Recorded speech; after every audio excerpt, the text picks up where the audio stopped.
Control, control. Turn 12, turn 12. Waving yellow, waving yellow. Go ahead, 12 waving.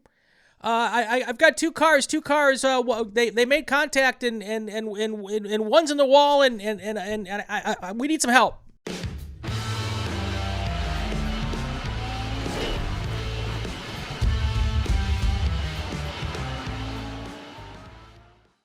Welcome to the latest episode of Inside the SCCA. I am Brian Bielanski, and I don't know what episode number this is going to be. It's going to be 250 something, because I'm recording them out of order now, which is cool, because I get to get them all in and take some time editing them, and I never know exactly where one is going to play. So I'm done playing the game after 250 episodes of trying to remember what episode I'm on, which of course I never did anyway. So anyway, it's 250 something, and coming up on the end of season 5, season 6 is almost upon us, and I am really excited about that. We'll hit season 6 right after the first of the year, and we are now in the holiday time of the year. I hope everybody enjoyed the Brian's Favorite Things episode. If you haven't checked that out, go check it out. It's a bunch of stuff that I think racers might enjoy. And if you're not into the racing thing and you have a guy or gal in your family that does race, this will give you some ideas of what to go get them for the holidays. So, and even if it's not the holidays, birthdays, or just you want to buy them something. I don't think any driver or crew member would say, hey, I don't want a new helmet in June. Of course we would. Anyway, my guest today, and I'm going to screw up your name, Nikki, because this is what I do. It's Nikki Prevenas? Pretty close. Prevenas. Prevenas. Okay. Close enough. Or not close enough. Yeah. But we'll get it right. And No, I'll probably... it's close enough. I'll screw it up again at the end of the show, and you can correct me then as well. Okay. Nikki, welcome to the show. Thank you for being here. What is your present title? When I talk about you, are you a flag chief? Are you the most awesomest flagger of all time? What do I call you? I am a flag chief. I am a region board of directors secretary. For which region? Black Hawk Valley. Black in Hawk Central Valley. Division. Okay. Yeah, I'm the new secretary on the board, and then I'm also the regional administrator for FNC for Black Hawk Valley. Very cool. Black Hawk Farms, one of the places close and near and dear to my heart. That was the first track I ever went to an SCCA race at with my dad back in 1986. And he was racing a Formula V at the time, and found out very quickly that open wheel cars were not for him, and we switched to a Spec Racer Ford.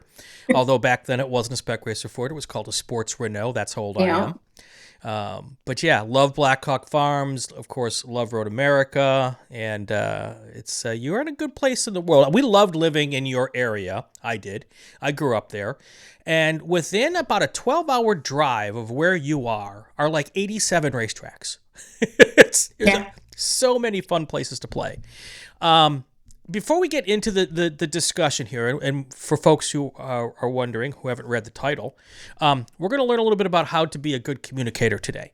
But let's start with the basics. Where and how did you fall in love with this sport? Well, I was born into it. So I know you've said in other podcasts, when you're a female, either you marry into it or you're born into it. And I am second generation flagger. I was raised at Black Hawk, playing in the creek there, and spectating at Road America. College took me away, and then when I was 21 years old, I finally started working corners. So it's been 26 years. So was it Dad who drove? Dad who was part of it? What was the deal for that? So my dad actually grew up in Sheboygan, Wisconsin, Okay. right by Road America. He won tickets to the track from the radio station, went and spectated at Road America for Can-Am, fell in love, and the rest is history. He's a 50-year flagger. Very cool. Very cool. Yeah. That's awesome. I, too, born into it, as we've talked about. There's a couple of different ways. That's one of them. A very common theme on the show. And did you love it immediately? I mean, I know you got dragged along, but did you really love the cars and everything right from the start? No, so I loved the family atmosphere growing up. Got very busy in high school and college. When I came back and started working, it was not with the passion that I have now. It came with time. I think part of that was just growing up, husband number one, trying to find the balance in my life and where I fit. Right. In fact, even when I was first pulled into race control as a communicator, I wasn't gung ho about it. It took time. It's been the last, I'd say, dozen years that it's really just become my number one priority. Nice. Nice. What's cool about this is that you can do this sport on the worker side in many different ways. You can be the person who gets gung-ho and becomes a flag chief and race control, or you can be the person that just likes coming to the racetrack once or twice a year, grabbing a corner or any of our specialties, doing your thing, having a good time. You go home. You don't have to worry about scheduling. You don't have to worry about making sure that the flags are at the right spots. You don't have to worry about who's getting lunch. You don't have to worry about who's mad at who. You don't have to worry about any of that. You just show up. You do your thing. You enjoy the company of the people that are around you. You enjoy the cars and the racing, hopefully, and then you come back and do it again. So it's interesting because I find that the people who become flag chiefs and that kind of are usually right gung ho from the start. But your path is a little bit different, and I find that's pretty cool. That's pretty cool. Before we get to the discussion of the day, one of the things, and since your path is a little different, what do you do as far as recruiting new people? Because that's one of our problems in all across the country, all of our regions, some better than others. What is your secret sauce for getting people to go, not to the runoffs? It's easy to get people to go to the runoffs. It's the runoffs. June sprints, that's probably not a hard sell for flaggers. But what about just a regular old regional race at Blackhawk Farms? Well, we actually recently, the division, Tiffany and I spearheaded about a year and a half ago. We did a survey. We did an anonymous survey of all of the workers in our division and got a lot of feedback as to what really drives their attendance. Because we could have, like you said, June sprints, we could have 70 people, but then at the kettle, we'll only have 25. It's like, why is that? So we learned a lot about having too many back-to-back events. There's something to be said about compensation, weather, car count, all those things factor in. Yep. I very much like when I'm a flag chief, I like talking to people on the other side of the fence. So There's always that recruiting new workers. But I think the biggest thing is when you do have a new worker show up, there's something to be said about that welcoming committee. I make sure that they are, especially the younger group, come hang out with the other younger workers. Yep. Stay for the party. Get to know people, because we all know that it doesn't matter how much you love the cars, you come back for the people. Yep. All right, let's share a little secret flag chief secret sauce here. Okay. Just between you and me. Okay. When I was flag chief and we had a new person come, there were a handful of people on my crew who I love to death, but I would never put a new person with them. You've got Correct. those people, right? Oh yeah, we actually as a division have a list of our preferred trainers. Nice. Because not only are they good trainers, but they have the great personality, Right. the welcoming environment, Right. everything that goes with showing that new person a good time. Yeah. When I came out and I've been part of 9 regions now. I think I've been a member of 9 regions due to my career. I've traveled all around the country. And I have been really fortunate to race with some great regions, some great racetracks. But there was one particular region that I went to for the first time. And as a newbie, not to the sport or to flagging, but to their area, they wanted to still put me with with somebody.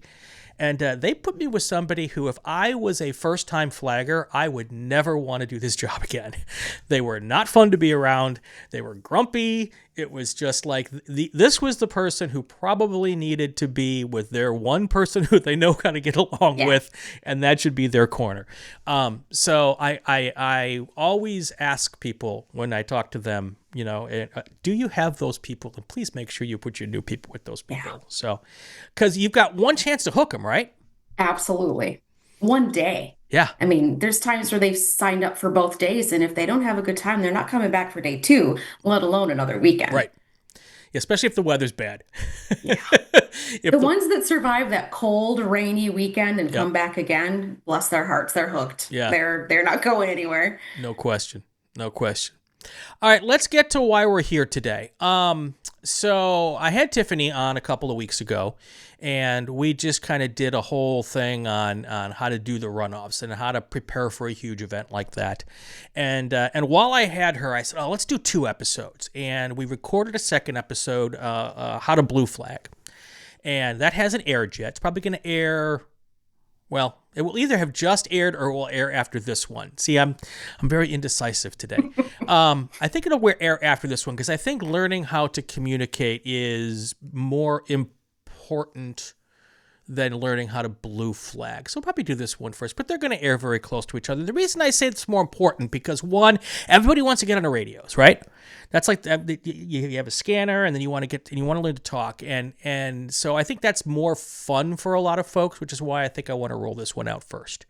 So we're going to talk about communicating because it's F and C. It's not just flagging. It's not just communications. Although there is one region that has a flagging core and a communicators core. Really? Yes, they do. And I don't know if they still do that, but I'm pretty certain they still do. And they stand on the same quarters and they talk to each other, but the communicators aren't allowed to flag and the flaggers aren't allowed to communicate. It's very odd. But in most places you do both, and you get a chance to even on the same weekends, you might rotate amongst positions or whatever the case may be. And there are 2 things that I think really take a high level of skill to do really well, and that is blue flag and communicate. And we did the blue flag, and it was a great show, and I'm looking forward to rolling it out. So let's talk about communicating. What in your mind makes a good communicator? Honestly, the number one, if I had to pick just one thing, calm. Yep. Being able to, car can be upside down and on fire in the middle of the track, and you're so calm, I don't believe you. That is the perfect. We have a lot of them in Central Division. They amaze me at their calmness. Yep. But yeah, that would be my number one choice because nothing raises the stress level of everyone involved more than the person that gets really excited really easily. Yeah. Everyone feels it and they feed off of it. How do you like to train new communicators? I love my path. I listen to a scanner. Mm-hmm. I grew up listening to that. And honestly, the communication that happens at a racetrack is its own language. The way we ask for calls with the corner number or the flag condition, it's very unique. Mm-hmm.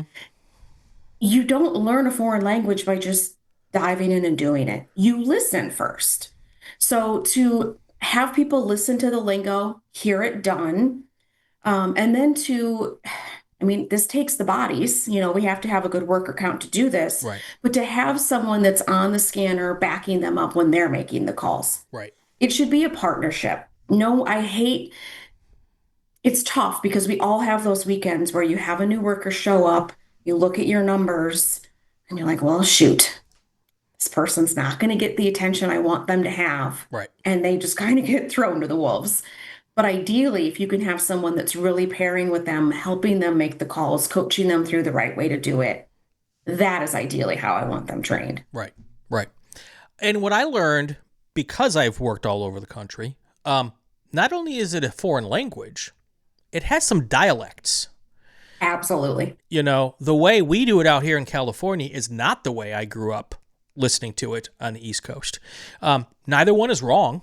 It's just a little different. Exactly. And if you go to a pro race, they got a whole different set of rules, know. So that's another thing that you kind of have to pick up on depending on where you're at and who you're working with, not as far as like humans, but what region you're working with or what part of the country. So yeah, I'm hoping maybe that this show can be kind of a tutorial for a new flagger, and that we can, get folks to, hand out the link, not only because I want to get nice views and numbers, but because I'm hoping this will be educational and helpful. and I think we can get some stuff done here on that. Let's take a quick pause here and talk about our tech tip this week. Our tech tip, of course, brought to you by Babyface Fabrication. And this one's a good one. For many people around the country, this is the off season. Not a lot of racing going on right now, except for those folks who are in Florida doing their thing down there. But for the rest of the country, for most of the rest of the country anyway, it's the off season, and you do maintenance, getting ready for the next season. A lot of work's going to go into the race car, but the one thing you do not want to forget is your race trailer. So assuming that you put the trailer to bed before winter came properly, here's some things you want to do when you get ready to go racing for the first time in 2026. The first thing you want to do is make sure that you check all of the wheel bearings and service them. Pull the hubs, clean and repack the bearings, replace them if they're sealed bearings, all that kind of stuff. Also, you're going to check for pitting, discoloration, excessive play, and replace those grease seals. Now, second thing, take a look at the tires, the wheels, and the suspension. Check those tires for dry rot, flat spots, excessive wear, especially if it's on one tire or another. That's going to tell you a lot. If the tires are older, 5-7 years, I'd just probably go and replace them at this point in time. Check all the lug nuts, make sure they're in good shape, torque them down like we would on our race car. Also take a look at the leaf springs, the shackles, equalizers, bushings, all that kind of stuff, and make sure it is all in good shape. Now for the brake system, check the electrical and hydraulic brakes, make sure that all of that stuff works as well as they should. Check the brake pads or the brake shoes, make sure they're in good shape, replace them if need be. Electrical and lighting, of course, there's the actual trailer lighting for driving and all that kind of stuff. So check all those wires, check all the bulbs, make sure they're all working. Make sure your directionals work, both the left and the right.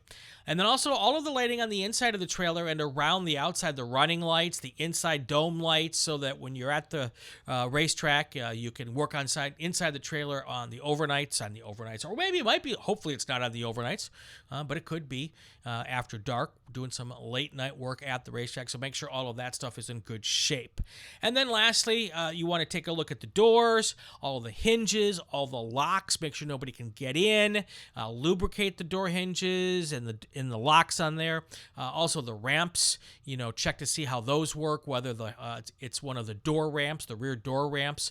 Make sure all of those mechanisms are working great. Also check those tie downs, the hooks where the tie downs go into. Make sure those are all bolted down well. Nothing worse than thinking you've got everything nice and tidy, and you get in the racetrack and you drive to the racetrack and you get there and the tie down latches come loose and now your car is sliding around inside that trailer. That is a recipe for an expensive repair. So that's this week's tech tip. Check your trailer. Make sure you want to go and everything is ready to go for you when the race season starts. I'm Brian Bielanski. Let's get right back to the show.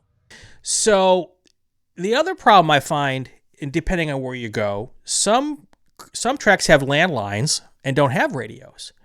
So it's impossible to give someone a scanner and have them listen for a couple of sessions before they get thrown on the radios for the first time. And I find that a lot of the landlines are really old, and they don't have enough headsets so that you can daisy chain to put a second person just to listen either. So that's a bit of a struggle. So I'm hoping that this becomes a little bit helpful in that situation.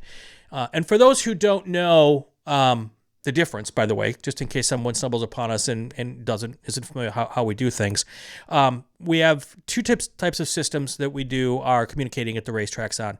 A landline is literally a closed system with one cable from one station to the next, and a literal actual cable that takes the audio communication back to race control. And unless you're on that landline, you can't hear anything else. So people who are fans can't listen to this, and anyone else. It's just a closed landline. And then other parts of the country or other tracks have actual radios, two-way radios that other people can listen to on a scanner typically, and that's the two different systems. The good part about the radios is that a lot of people can listen in, and the good part about the landlines is 3 or 4 or 5 people can all talk at the same time, which can both be good and bad. Correct. I personally don't like landlines. That's my opinion. And I love it. And we're blessed at Road America that we actually have it on a repeater, so you can listen to it. Oh, good. Yeah. But we are a unique division in the sense that we operate tracks both ways. Right. Road America has a hard line, but Brainerd, Audubon, Blackhawk, they're all FM. Right. So we have to change our habits to adjust to what system we're on. Yeah. And I will tell you that there are very few racetracks these days who are going to spend the money to drop landlines around the whole racetrack. It's in Road America just replaced theirs a few Wow. years ago. That's impressive. And it's amazing. I Yeah. mean, you can whisper and the whole 4 mile track can hear you. Right. It's granted, will it stay in that condition? I don't know. Could just be because it's new, because we know that hard lines, landlines, they fade over time. They do. Moisture gets into them. A cable gets broken, and they have to splice it back together. I mean, there's just so many things. Yeah. It's just the maintenance. First of all, they're expensive to put in because Very. you have to literally have to drop miles and miles and miles of cable, but also they're hard to maintain. When you find a break in a line, or you just, where is the break in that line? It's really Yeah. hard to fix. So I think most tracks and series are leaning towards radios because it's just an ease of system to operate. So Oh, absolutely. all right, let's get to it here. Let's do some role playing. This is really what I want to do. I'm going to play the role of flagger and have you play the role of communicator. Why don't you give me the scenario and I will then do the communication back to you rather than me just coming up with the scenarios by myself. All right? Okay. And let's assume, first off, let's do like 3 or 4 or 5 calls of me being the brand new communicator. And then we'll do some of me with the 20 years of experience that I have doing this, and then you can critique me. And be brutally honest with me, especially when I'm trying to do it right. When I'm trying to do it wrong, you'll know. All right. So you are at corner 12 at Road America. Canada corner. You have car-to-car contact. Okay. So just make it spec Miatas because that's, Sure. no offense, that's probable. Car-to-car contact that causes one to go off left, land in the pea gravel, the other impacts driver's right into the concrete. Ooh, wow, that's a big scenario for the newbie. Yeah. Okay. But that's pretty normal in corner 12 at Road America. Yeah. Okay. All right. I'm going to click my radio, or I don't have to click a radio. I have a landline. So there's a button on your landlines, right? So it's just Correct. not wide open. Okay. So I hit my button. Control, turn 12, waving yellow. Go ahead, 12 waving. I've got two cars. They made contact and one's in the wall and we need some help. Okay, so you need help now at 12. Yes, we need help now at 12. Okay, can you tell me how many cars do you have and where are they? I have 2 cars. One is in the pea gravel and on driver's left, and the other one has impacted the wall. Which side is that second one on? I don't remember the scenario you gave me, so I'm going to make it up. Inside, across track, on the inside by the apex. Copy. All right, we're sending safety. You've got 1 car driver's left, 1 car driver's right after car-to-car contact. There we go. That wasn't actually bad for a new worker. I was trying to make it sound bad. The excitability was there. Yes. Which is completely, we expect that from new workers too. All of us that work race control know that you're going to have that. Yes. And let's hope the first call that new worker has to make isn't 2 cars side by side, one off, one in a wall. Hopefully it's a little easier call to make. So, okay, next one. Same corner. Okay. Spin and continue, driver's left. Okay. Control, this is 12, green flag. Or no flag. 12, no. Do you say no flag or do you say green flag? That depends on the region. Like when I was the chief at the runoffs the last 4 years, you have to be prepared for them to say it. Right. Any of those ways. Right. All right. So control, this is 12, no flag. Go ahead, 12. Control, I had a car. I don't remember the number. It happened so fast. It spun twice and it's continued on. Okay. And where did the car spin? It spun on the exit of turn 12 and went off on the grass on the left and then went back and right in front of traffic. Copy. So spun off track driver's left, then on and unsafe reentry. Yes, correct. Okay. Can we try and get a look at the car number next time around and get back to me with that? Copy. Control, this is 12, no flag. Go ahead, 12. That was car number 42 blue that spun and continued the previous lap. Copy. The spinner was 4-2 blue. There we go. And I realized that from the first incident, I never did ask you for car numbers. No, I probably wouldn't have given them to you anyway. No, and it's funny because when you have incidents like that, especially as quickly as Road America moves with safety, we go back for the car numbers. It's more important to go send the help. Right. You know, it's so prioritizing. This is interesting for me because I didn't start flagging until I left Sendiv. So I've never flagged at Road America.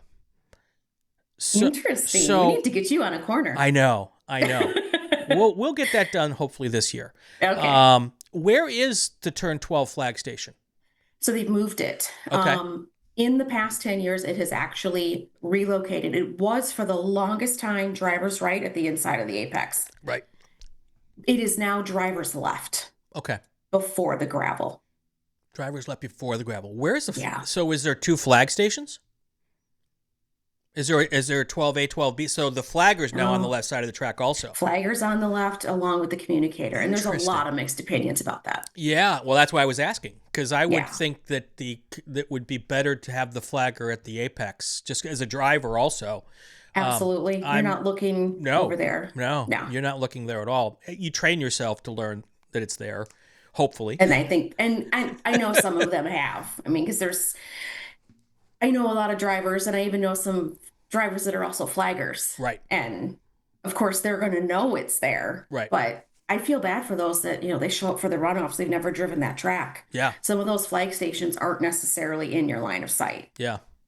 I wonder, I'm going to guess, when did that change happen? It changed, I want to say 7-8 years ago, and it started because of pro. And the pro side, which is funny, they moved us over there, and now that Road America has made the permanent station drivers left, when IMSA and IndyCar come, they now put the flaggers drivers right. So we have a hard line drop on both sides of the track now. Got it. The reason I asked is I have to go back to iRacing and see where it is on iRacing, because that's how I learn where flag stations are before I even get to the racetrack. Yeah. So I'll have to go check that out. All right, let's do another one. Let's do like 3 more for the newbie. Okay. Let's just do, here's so you're familiar with 5 at Road America, right? Now it has to run off to the access road? Yep. Okay. So we would put a new worker at 5, and that access road can trip people up. So let's say that the car kind of drives off, turns around, and comes back out on track. Okay. And the flag station at 5 is outside of 5 on the entrance to 5, correct? No, it's driver's left, right inside. Right at the apex. Yeah. Got it. Okay. All right. So you've got a car that is driven off and is trying to re-enter. Had it hit anything? No. Okay.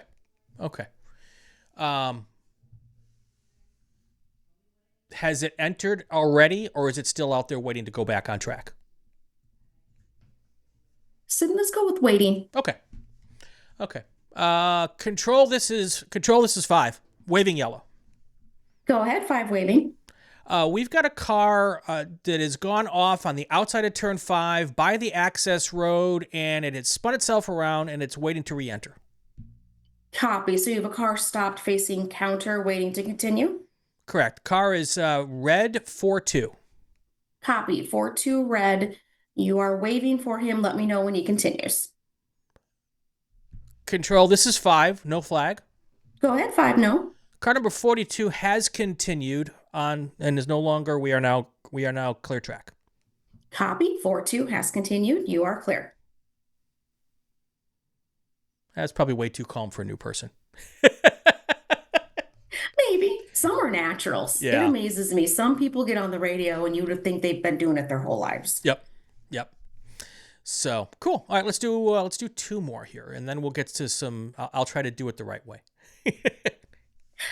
So far it hasn't been bad.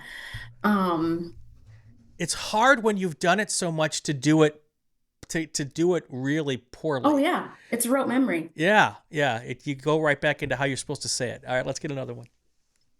You're still at 5. Okay. And car has gone off in the pea gravel, driver's right, and it's just stuck, spinning wheel. So you need help. Okay. In the okay. Control. This is so. Let me ask you a question. Just this has nothing to do with communicating. Do you guys do waving on the paving, standing when it's off? It's if it's off track, it's standing Okay. until safety arrives. We upgrade for that. Got it. Got it. Okay. Control. This is 5, standing yellow. Go ahead, 5 standing. I've got a car. It's off in the pea gravel and in on the outside, and I don't think it's going to get out of there. Copy. Does your captain want help? Stand by. Control. Control. This is 5. Well, Go standing ahead, 5. yellow. Go ahead. Yes. Corner captain would like that car removed immediately. Copy that. We are sending you help for the car in the pea gravel driver's right. And what's nice is they're stationed right there at 5. Sure. And then once they got there, I would ask you for the number. Okay. So let me continue on. Control. This is 5, waving yellow. Go ahead, 5. Safety has arrived at our station to tend to that car. Copy. And what is your flight condition now? We are now waving yellow. That's right. You did say that. Copy that. And do you happen to have a car number? No, I do not. The car's too far away and safety's in the way. No problem. We'll get it from them. And last question for you, 5. How did he get there? Was that all alone or did he have help? Stand by. Let me ask my corner crew because I didn't see it. Yeah, absolutely. Control. This is 5, waving yellow. Go ahead, 5. I'm told the car got there by contact with one other car that it hit after it was avoiding a spin from another car, and I don't have any of those numbers. Copy. So the car landed in the gravel after avoiding someone else spinning and contact as a result. Correct. Copy that. There we go. And that'll happen. As a communicator, I can't tell you the number of times where something happened and I have no idea how it got there.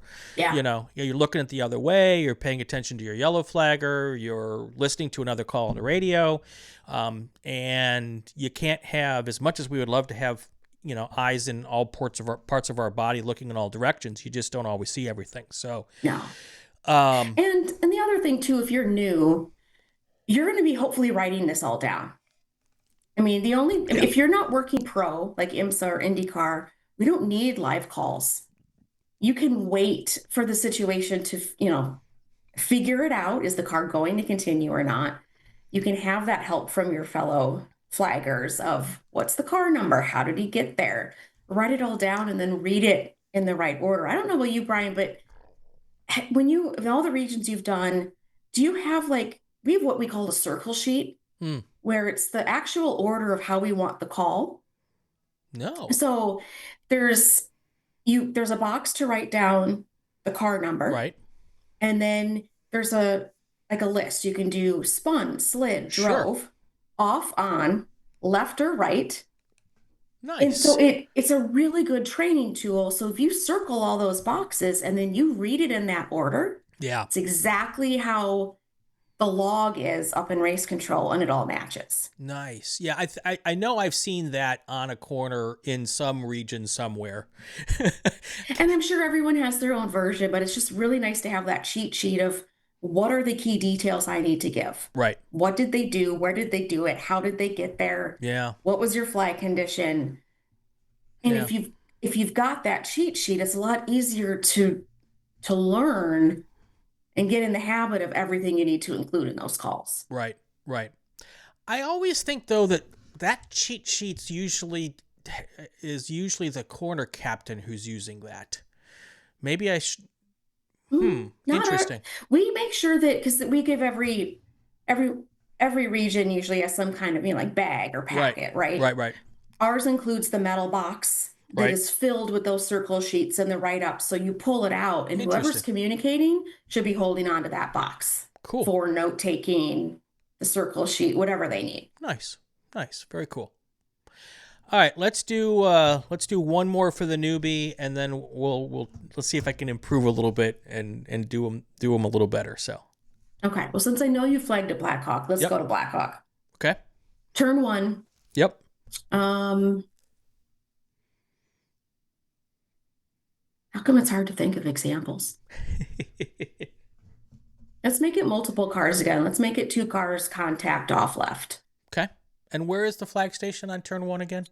Driver's right before the apex. Okay, so that hasn't changed. Okay, Yeah. cool. Control. This is turn one, waving yellow. Go ahead, one waving. We've got two cars who made fairly heavy contact, and they've gone off the track. Driver's left, just past the turn-in point. Copy. So you have two cars off left after impact. Do you need help?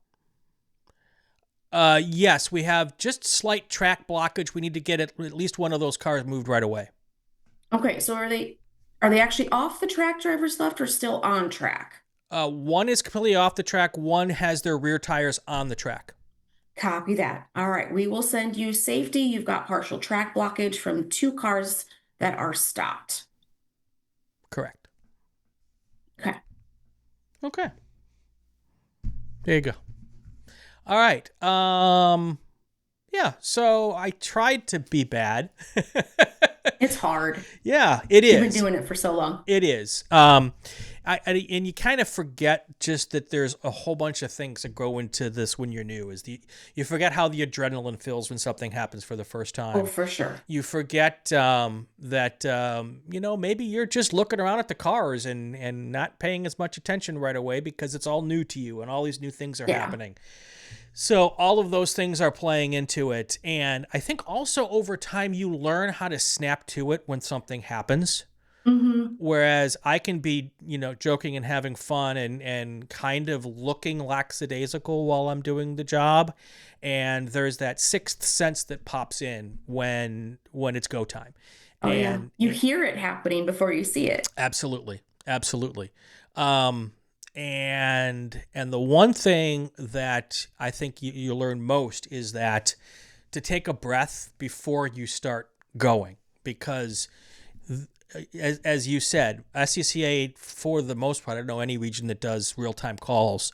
There's no reason to click on the radio like right away. There's nothing really happening that a second to gather your thoughts won't change the outcome, and actually could make the outcome better.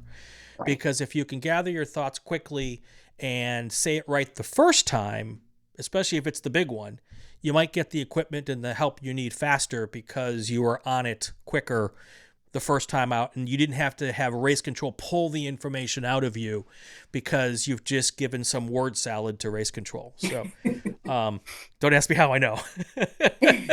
So I think that's one of the things you do get with experience, Oh, so for sure. All right. Well, and a lot of the things that you were trying to be bad, but you were calling it contact versus impact. Right. That's something that takes a while to learn.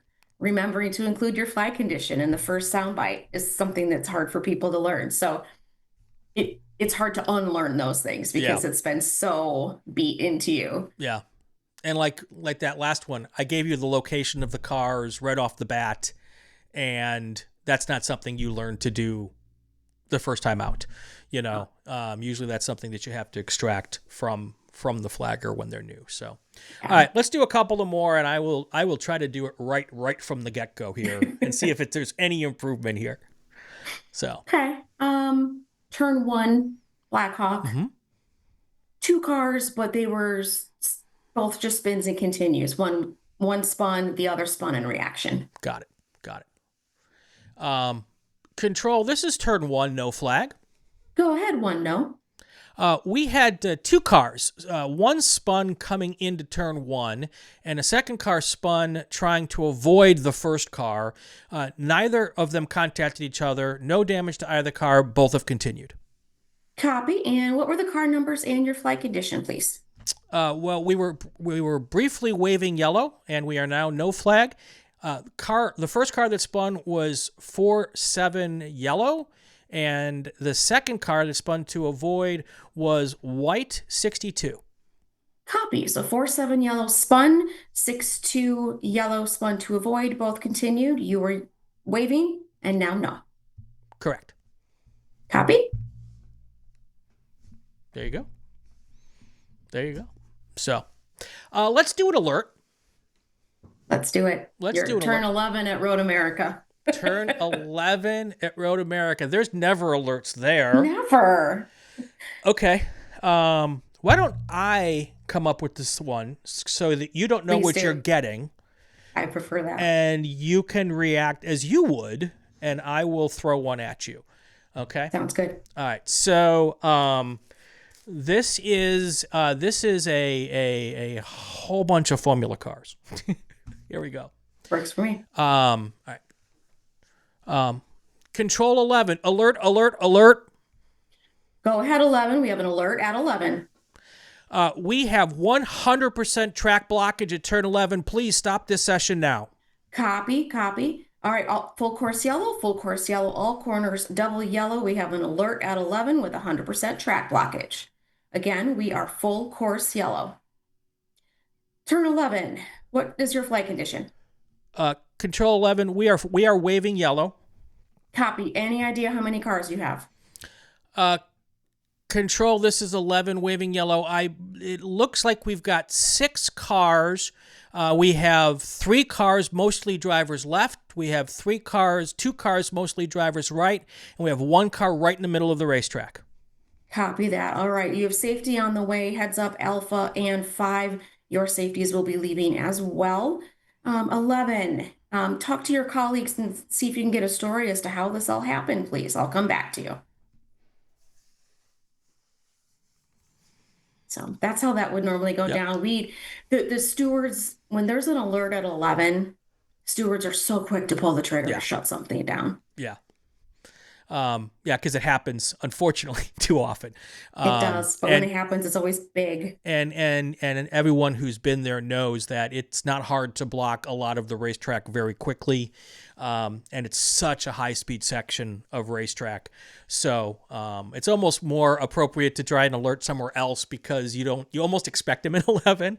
But yeah, that's a good response from race control there. So. And one thing that works just as well as an alert at Road America, because it's a concrete jungle, is saying 11 is waving with impact. Okay. It almost means the exact same thing. Sure. Because we've gotten so conditioned to impact into concrete. When we have the runoffs there, I'll never forget in 2020, we had alert after alert after alert because we had so many people from out of division that aren't used to concrete. Right. And they're used to, for a heavy impact, calling that and I don't blame them. Yeah. Yeah. And the rest of us are like, oh, we see that every day. That's not a big deal. Yeah. But that goes back to those dialects and the regional differences. Exactly. So, yeah. So, okay, let's do another one. Let's call this one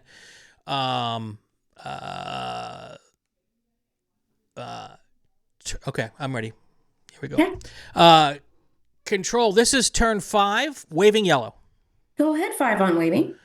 Control, this is turn 5, waving yellow. We've got a car that rolled 3 times, ended up in the pea gravel on the outside of turn 5. Car is upside down. We need emergency immediately, please. Copy. Requesting help now for a car upside down at turn 5. All right. All corners, full course yellow, full course yellow. Control, flag, depending on. Control 5, alert at 5. Go ahead, 5. Control 5, that car is now on fire. Copy that. You'll see safety moving. Your car is now on fire. And again, safety would probably be there by now. Control 5, full course yellow. Go ahead, 5. Safety is at our car. The fire is out. The driver is out of the car. You can downgrade the alert. Thank you, 5. We are downgrading the alert. Driver is out. Fire is out. But what is your flight condition, please? We are full course yellow. Okay, let's actually stay waving to cover that incident. Copy, 5. We are waving yellow. Thank you, 5. Control, this is 5. Go, 5. We are still waving yellow. I have more information on how that situation unfolded. Awesome. Go ahead, 5. Control, this is 5. So this started with car 47 blue, spun and continued, and then 2 other cars got together, and I'm not quite sure of what one of those car numbers is. The third car that was part of this, that was a car that rolled and got off into the pea gravel, and that was a car that was upside down. That car is car 7-5 purple. Okay, so 4-7 yellow spun and continued. The 2 cars behind him got together, and that's how the one, and I already forgot the number. So 4-7 purple. 4-7 purple. 4-7 purple, he is the one who now landed in the gravel upside down. Correct. Copy. Let's see if you can try and get that third car number next time by, if possible. And sometimes that happens, and sometimes it doesn't. Yep. And I was just going to call it and say that the car, I see one car with damage, so I'm assuming that's the car. And that car is number, 16 purple. I don't know. Yeah. So sometimes that's the best you could do is you look for the car that didn't have damage before this, and you find the car that does have damage now, and that's your likely culprit or your likely, person part of this. So. Well, depending on how good you are at the spacing, the lap times at a track, which I'm sure Tiffany talks about in her blue flag one, you might know roughly when that group of cars is coming back around to at least narrow it down to a pack. Right. Yep. So good stuff. What other scenarios have we not covered?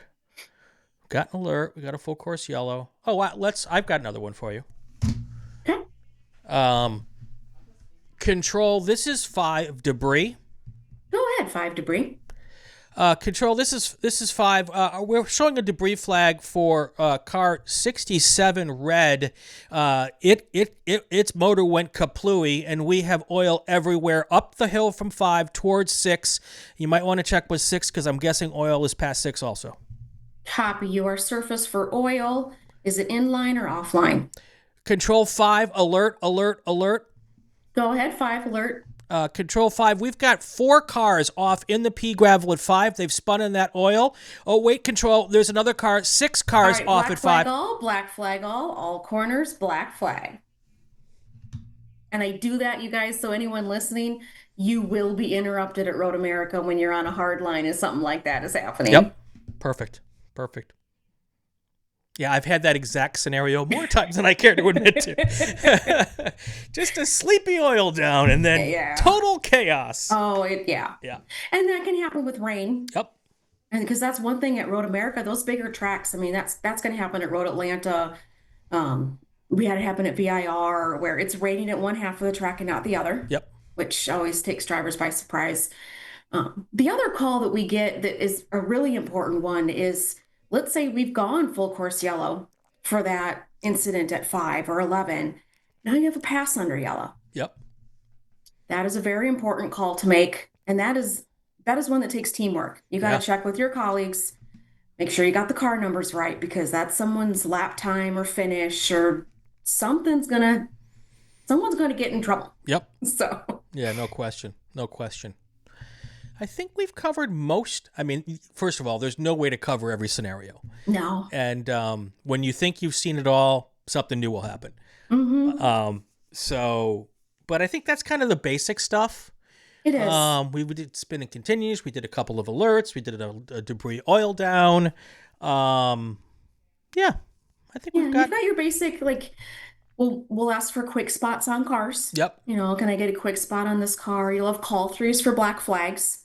Sure. Which is usually the same stations all the time. But a lot of that is just, if you can listen and follow the direction of race control, you'll be good at it. Yes. I know there's a couple people that I've worked with over the years that like to say you have 2 ears and 1 mouth for a reason. You should be listening twice as much as you're talking. Boy, there's some people I wish would take that advice. Did I say that out loud? Oh, I'm so sorry. I'm so sorry. But it's true. I mean, that situational awareness of listening to what's going on at your neighboring stations so that you're prepared to back them up or follow up for them, helping with their, be their eyes and ears. Communicating can be tough, but it's so important and so many people are listening. So And every region has that one person who just loves to talk. Mm-hmm. I won't call any of them out, but I know who they are. You know who they are. Uh-huh. And you pray that they get the radio on a sleepy Correct. group where not a whole lot's going to happen. So, yeah, it's, that's always an important, know who those people are and accept them and love them for who they are. Yes, And absolutely. try remedial training, which never works. So, any other quick tips here for the newbie? I've got one or two. I have one. Well, actually, I have two. Okay. So we actually had a newer worker in the last few years that actually asked, "How can I practice?" Nice. And it's hard, right? Yep. Like, how do you practice doing calls? And I told her, turn in a race, a recording, IndyCar, Yep. IMSA, F1, and as the incidents happen, just say it out loud to the TV. Yeah. Practice making the calls. Record it into the voice record on your phone, There you go. and then you can listen to it back yourself. Yeah. The other thing is when I was first pulled into race control, my mentor was Sandy Burns. Do you remember that name? Yeah. Yeah. Okay. And she would always in her morning meetings talk about the 5 C's. And I still bring that out Okay. every once in a while. It's calm, Yep. complete, Nice. correct, concise. I always do this. That's 4. Calm, complete, concise. Clear? Clear. Yes. Thank you. Yeah. My flaggers have helped me with that more than once. But if you really think about those 5, it sums everything up. Yeah. Definitely. The 2 tips I have are, one is mechanical and one is process. The first is don't freak out. And I'm not saying don't freak out but don't be worried about communicating. No. Because we've all been that person who hit the button for the absolute first time, and our hands are shaking when we're going to the button, and we all got through it. And even if we did a really bad job, we were coached to get it right, and we're still coming back and doing it. So that's when I say don't freak out. Also, don't freak out when something bad happens, but that's harder to do until you've done it a couple times. And I will say just to tag on that, all the communicators I've ever worked with, if you get on and you say novice on the phones, oh yes, they're nicer to you than they are anybody else because they want you to have a good experience and they're going to help you. So don't be scared. They're not going to chastise you if you forget your flag condition. Exactly. They're going to help. Exactly. So, and even when you've done it for 20 years, they're not going to chastise you when you forget your flag condition. No, we're human. They're going to ask you for it. Yeah, we'll ask. Yeah. But yeah, there's not a lot of. I pray that there's no chastising going on. So, yeah. And then the last thing I was going to say is always press the button, take a breath, and then talk, because there's this wonderful piece of audio that I like to play in when I was doing flag schools. And it was at the Indy 500, and it was Emerson Fittipaldi, and he would key his mic, and he was talking about Hiro Matsushita, who had cut him off, and he would key the mic, and you would hear King Hiro, King Hiro. Well, he wasn't saying King Hiro, he was saying effing hero, but he would click his mic while he was saying the first part of that, and all anyone got was King Hiro, King Hiro. So if you key the mic and take a half a second breath, you won't get the first part of what you're going to say cut off. And that's really helpful, because then race control doesn't ask you what you were trying to say at the start. Absolutely. So that's the second thing. And the last thing is when you're communicating, make sure that, and I don't have a headset with a boom, but make sure that microphone is right up next to your mouth, because especially at a racetrack, the microphones have a way of talking. What you say right into it is what comes across the radio. And if it's far away from your mouth like this, and you've got race cars going all around, you're going to hear race car noise and because your mouth isn't close enough to it. So Correct. make sure that your boom is right up by your lips. If you ever saw old pictures of Roger Penske on the pit box, he would the people would say he's kissing his microphone, and he's not kissing his microphone. He's trying to make sure it's close enough to his mouth before he starts talking. Yeah. So that's probably my last mechanical tip of this process. Yeah, I think this was fun. This was informative. It was. Cool. I'm gonna have to come up with a tech tip for this show, which I haven't done. So let me work on that, and I will edit that into the show somewhere. But let me take a quick second here and thank all of the folks who helped me do the show. So stay with me. We'll be right back. All right. Cool. All right. A big thank you, of course, to William R. Pinterick and Associates. David Pinterick, he's one of our drivers, GT1 driver, and he's also dabbling in Spec MX5. Crazy guy. Anyway, he is a great guy, and if you need help figuring out what to do with your money, and whether it's retirement or investing, he is really smart, and he's one of us, and I love the guy to death. So check him out. If I had any money to save, and I would go to him, but I'm a journalist, so I don't have any money. But anyway, and a YouTuber, because that's making me a ton of cash. Also, Porterfield Racing Brakes. They of course are a sponsor here of Inside the SCCA. They're also a big sponsor of the Cal Club race streams that we have here on the Racing Network as well. They have stuff for your race car, for your street car, for your performance car, to help you stop the car. Anything that has to do with stopping a car, go to Performance Porterfield Brakes and check them out. Really good people, great advice as well. Babyface Fabrication. They are one of the best fabrication houses in the United States. Josh has put cages in a whole bunch of SCCA cars and a whole bunch of other cool stuff. They're also the sponsor of our Tech Tip every week. So big thank you to them as well. And who's going to come up next over my shoulder here? I think it's going to be Ray Esports. Yes, the official sim racing league of Inside the SCCA. Love them. I would be sim racing right now if I wasn't recording this podcast with them. They've got weekend warrior races on Saturday and Sunday. They do some stuff during the week, and it's mostly SCCA racers, so not quite as much shenanigans on the Ray Esports sim racing leagues as some of the other stuff that's out there. And then finally, the next one that should pop up is Solo Performance Specialties. They are awesome folks. They are at most of the Solo National events. They've got the tire truck. They've got accessories. They've got numbers and stickers.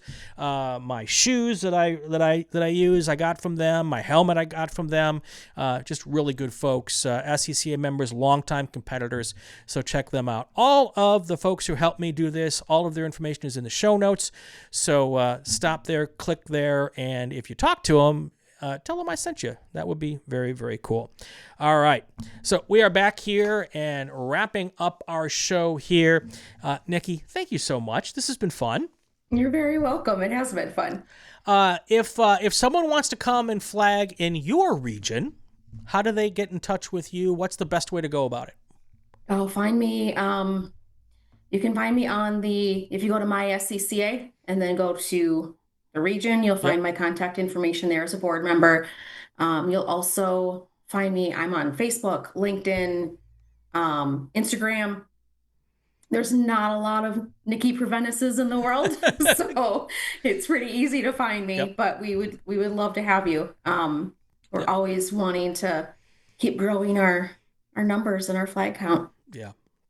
And if you don't live in the Chicago area or the upper Midwest area, let's say you live out here, in the West Coast or down south, just go to the SCCA website. There's a great region locator, and I think you just put in your zip code, and it will tell you who your closest region is. And the other option you can do is just show up at the racetrack. Find a race, Absolutely. show up. Find people dressed in white. And they don't do that because they think they look good in white, by the way, folks. No. They're wearing those whites because that's the international, well, that's actually not the international color for flaggers, but it is the North American color for flaggers. It is. And check them out. We loved, the one thing we enjoy doing probably more than flagging and communicating is talking about flagging and communicating.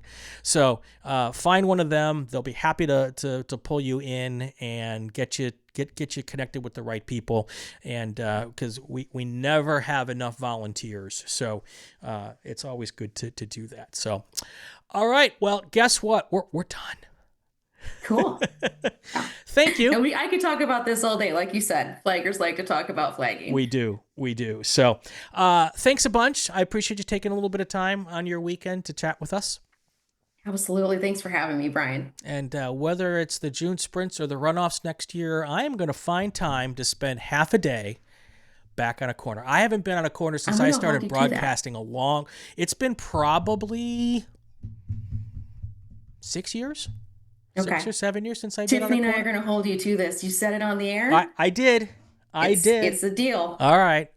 So, okay. That's going to do it for this episode of Inside the SCCA. I'm Brian Bielanski. If you like what you saw, hit like, subscribe, tell your friends about it, leave a comment, especially if it's a good one. If it's not, put it on someone else's page. We have a new show most weeks now. We're not quite doing them every week like we used to because we've got so much other content going on, but almost every week we're doing a new show here, and we really appreciate all your support. You guys have yourself a great week. Stay safe, and go play with cars.